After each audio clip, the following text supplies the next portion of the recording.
Todos os eventos, rituais, tradições, cerimônias, símbolos, instituições do Antigo Testamento, elas são como sombra, elas são uma sombra de uma realidade que haveria de vir. Quem fala a respeito dessa sombra é o apóstolo Paulo, em Colossenses capítulo 2.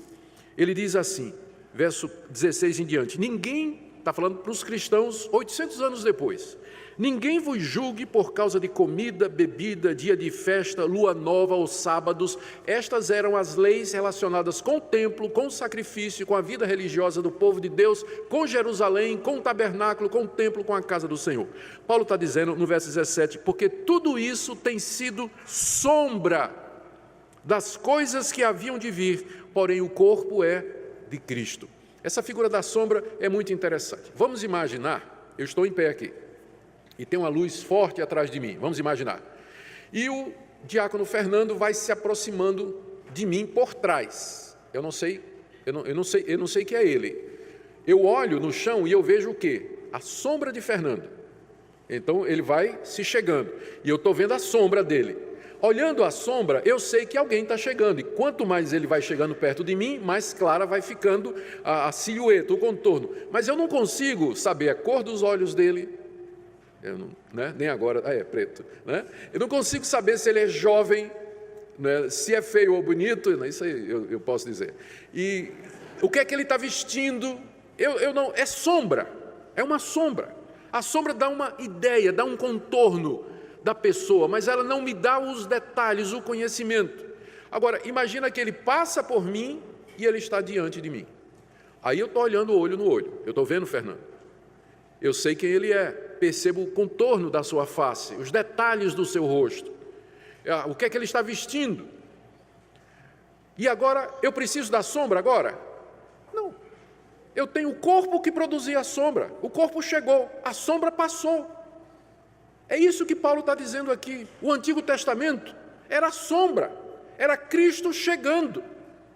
Então, coisas como os sacrifícios, os sacerdotes, os altares, a casa do Senhor, Jerusalém, o tabernáculo, o templo, eram sombra. Era a sombra que Deus estava projetando, porque Cristo estava chegando. Eles eram a sombra de Cristo. Quando Cristo veio, eu não preciso mais da sombra. Eu olho para o Antigo Testamento como sombra das realidades que já aconteceram. E é nesse sentido que a gente tem que olhar para Jerusalém e para a casa do Senhor e para o tabernáculo. Eles eram sombra.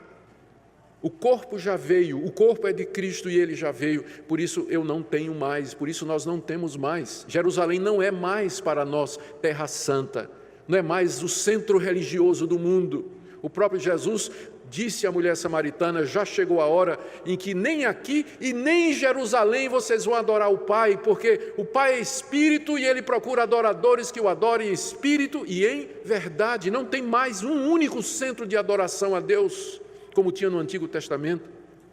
Deus não está, agora sabemos, Deus não está, aquilo era apenas simbólico de que havia um único Deus verdadeiro, Jerusalém, o tabernáculo e o templo, e uma vez que Cristo veio, essa verdade foi estabelecida, nós adoramos a Deus em qualquer lugar, eram sombras. Veja como, e a pergunta é, mas é sombra exatamente de quê? Eu já expliquei, de Cristo. Veja, em que sentido Jerusalém e o templo eram sombra de Cristo? Pense comigo.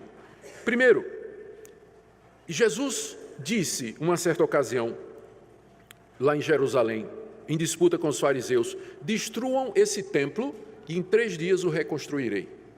Os judeus entenderam corretamente, quer dizer, os judeus não entenderam corretamente, eles pensavam que Jesus estava se referindo ao templo de Salomão, e perguntaram, como é que esse homem vai reconstruir o templo em 3 dias? Mas Jesus estava falando do templo do seu corpo. Estava falando, se vocês me matarem, 3 dias depois eu ressuscito. Ou seja, Jesus identifica o seu corpo com o templo. Identifica o seu corpo com o templo.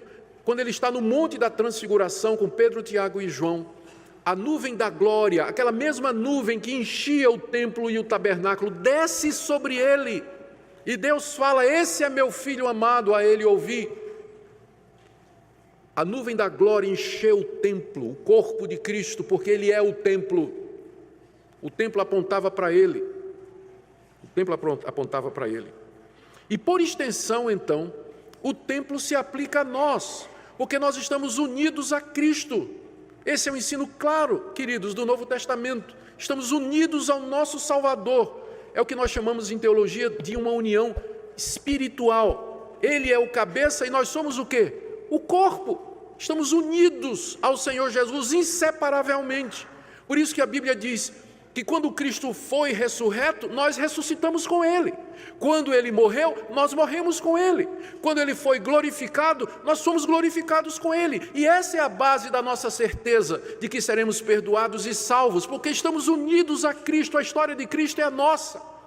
E se Ele é o templo de Deus, nós somos o templo de Deus por extensão. E é assim que a Bíblia nos trata. Por exemplo, Efésios 2, 22, o apóstolo Paulo diz assim, vamos ler a partir do verso 20. Está falando para a igreja, Paulo. Estais edificados sobre o fundamento dos apóstolos e dos profetas, sendo ele mesmo, Jesus Cristo, a pedra angular. Então ele fala da igreja como sendo um edifício que está assentado sobre o fundamento que é Jesus Cristo, a primeira pedra, a pedra do ângulo, a pedra fundamental.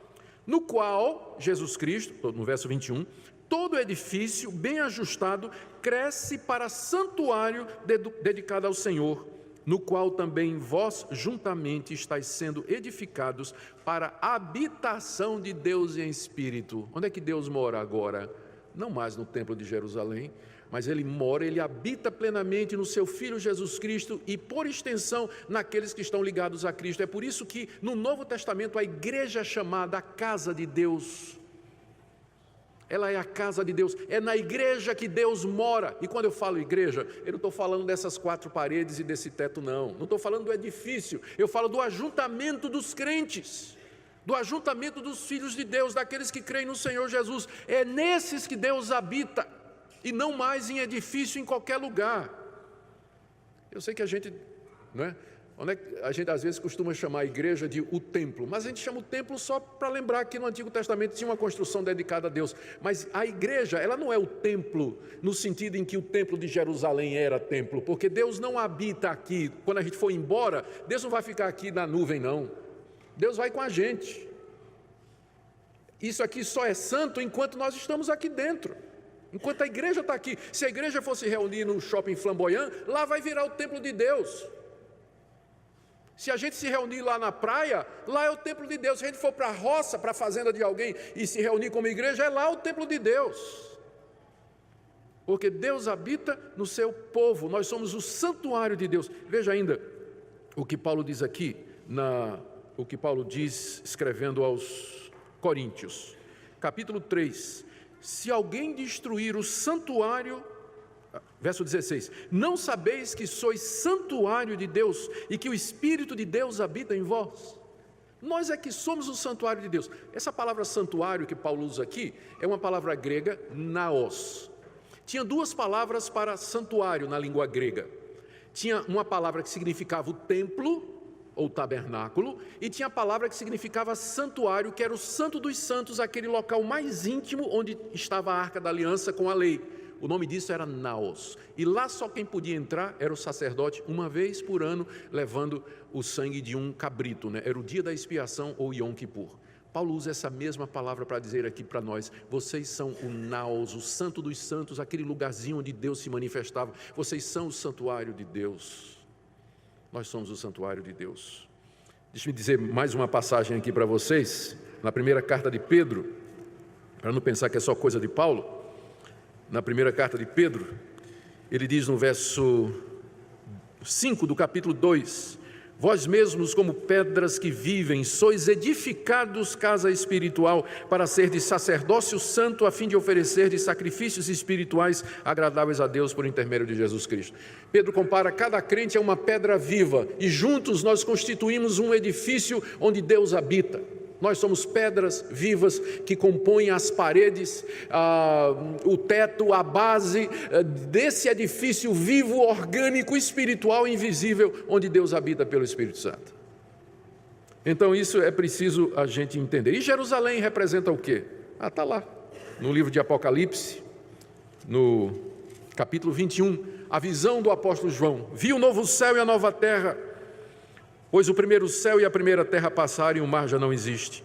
Vi também a cidade santa, a nova Jerusalém que descia do céu, da parte de Deus, ataviada como noiva, adornada para o seu esposo.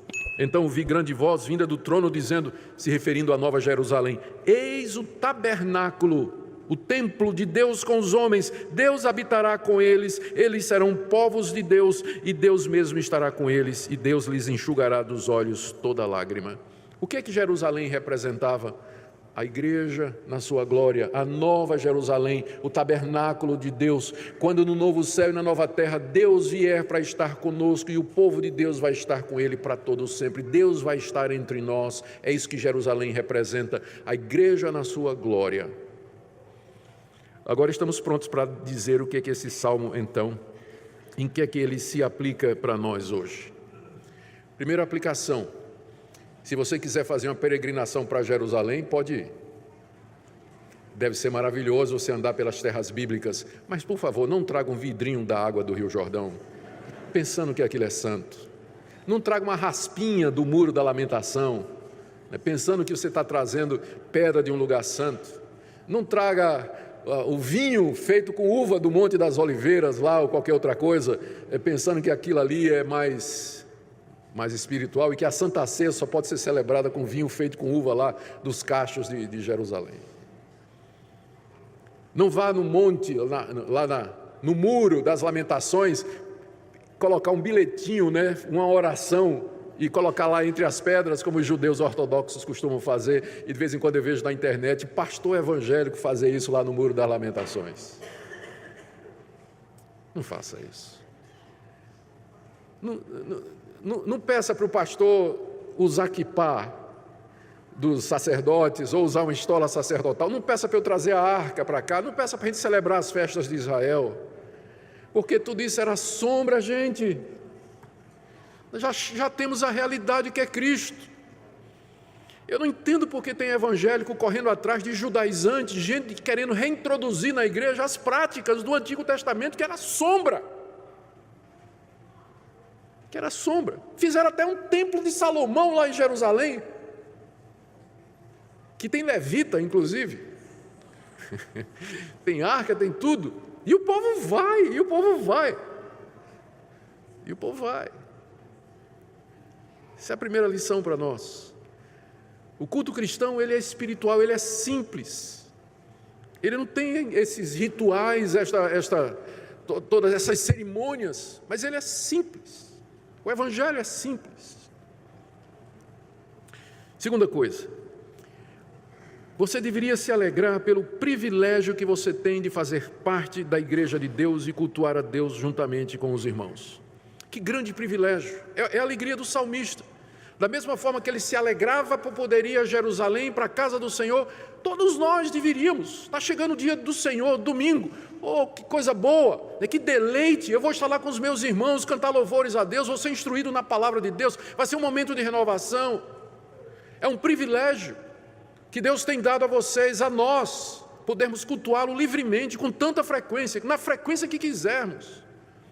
Infelizmente, há pessoas que não valorizam isso. Há os famosos desigrejados, que acham que essa vida de comunhão, participar de uma igreja, ser membro de uma igreja, se envolver com uma igreja, isso aí é coisa do homem. Não é coisa do homem. A igreja está no centro dos planos de Deus. Você não pode ser cristão desigrejado. O Kevin DeYoung é um autor reformado muito bom. Ele inventou um termo para se referir aos desigrejados. Quando a gente corta a cabeça, é decapitação. E quando a gente quer separar o corpo da cabeça, decorpulização. É isso que os desigrejados fazem. Eles querem decorpulizar, querem tirar o corpo de Cristo. Como se a igreja não fosse importante, como se a igreja não tivesse relevância. Então, a nossa atitude é de alegria, de privilégio de poder fazer parte da igreja. Segunda coisa, veja a igreja como ela é. Está ligada a Jesus Cristo, como peregrino dentro de Jerusalém, maravilhado com os palácios, com o tabernáculo e com a estrutura daquela cidade construída de forma compacta. Eu não estou dizendo que a igreja não tem defeito. Ela é feita de pecadores como eu e como você, mas pecadores arrependidos. pecadores que estão no processo de crescimento, estão peregrinando, estamos caminhando para a verdadeira Jerusalém. Então não deixe os defeitos da igreja fazer com que você se torne cínico com relação à igreja. Porque nós somos pecadores. Seu pastor é pecador. Os presbíteros também são. Diáconos também são. E você também. E nós estamos no caminho, aprendendo. Então não deixe os defeitos da igreja fazer com que você desanime dela, porque ela é o plano de Deus para a nossa vida, não tem outro. É a casa do Senhor. Terceiro, ore por ela. Interceda pela igreja. Peça a Deus graça e misericórdia àqueles que têm a responsabilidade de trazer a palavra, administrar a igreja, conduzir a igreja nos caminhos do Senhor. E busque o bem da igreja. Proteja a igreja quando você puder. Fale dela como sendo a noiva de Cristo, o corpo de Cristo. Contribua financeiramente para o seu sustento. É uma das maneiras de você buscar o bem da igreja, é contribuir financeiramente para o sustento dela. Fale dela e do Senhor dela ao mundo, aos seus amigos, convide as pessoas. Como um mendigo que diz para o outro, eu descobri onde tem pão, vamos lá, tem sopa, vamos lá. Você diz também, sou um pecador miserável, mas encontrei aquele lugar onde Deus fala comigo, onde Ele se manifesta pela sua palavra e pela sua graça, você está convidado a vir. Que Deus nos encha de amor, de alegria, de paixão pelo seu povo e pela sua igreja, que esse seja o seu desejo a cada domingo, a cada reunião. Alegrei-me quando me disseram, vamos à casa do Senhor. Agora, se o seu coração não sente isso quando você pensa em estar com o povo de Deus, alguma coisa está errada e você deve examinar seu coração e sua vida. Por que é que você não sente prazer e alegria, desejo e vontade de estar na casa do Senhor com os seus irmãos, adorando a Deus, dando graças a Ele, como sempre tem sido desde o início do mundo, desde quando Deus manifestou sua vontade a todos aqueles que creem. Que Deus nos ajude, irmãos, e que nós sejamos cheios dessa santa alegria de fazer parte do corpo de Cristo, a Jerusalém espiritual.